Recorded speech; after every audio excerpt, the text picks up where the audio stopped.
جب اللہ رب العزت نے ابلیس سے پوچھا کہ ما منعک اللہ تسجد اذا امرتک، جب ہم نے تمہیں سجدے کا حکم دیا تھا تمہارے حکم کی تعمیل میں کون سی چیز مانے تھی، کیوں نہیں کیا؟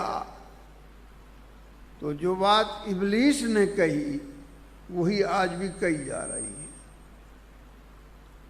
ابلیس نے کہا انا خیر منہ، میں اس سے اچھا ہوں۔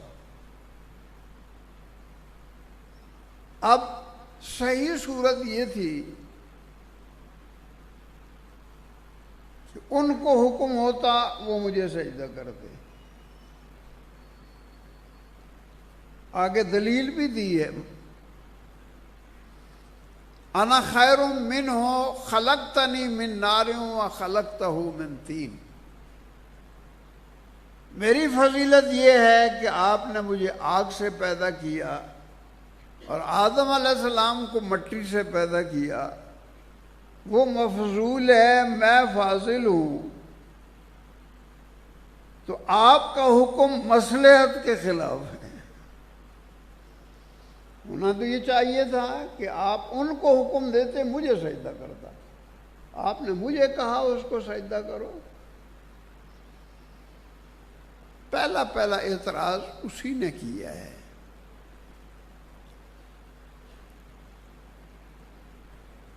اللہ اکبر۔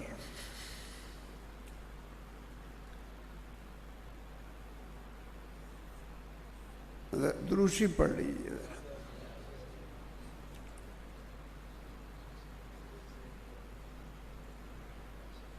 اسلام کے بارے میں یہ سوال جو ہے کہ یہ وقت کا ساتھ نہیں دیتا، مصلحات کے خلاف ہے، وقت کے تقاضوں کے خلاف ہے، یہ کوئی نئی بات نہیں ہے۔ ان لوگوں کی ابلیس نے بہت اچھی نمائندگی کی ہے، اس سے زیادہ نہیں ہو سکتا۔ براہ راست اللہ پر سوال کیا۔ لوگ یہ کہتے ہیں کہ ابلیس نے سجدہ نہیں کیا، ابلیس نے یہ ٹھیک ہے سجدہ نہیں کیا، تعمیل حکم نہیں کی، اس نے یہ جو غلاظت بکی ہے کہ آپ کا جو فرمان ہے یہ مصلحت کے خلاف ہے، وقت کے تقاضوں کے خلاف ہے، یہ ہے اسے زیادہ مجرم بنانے والی چیز۔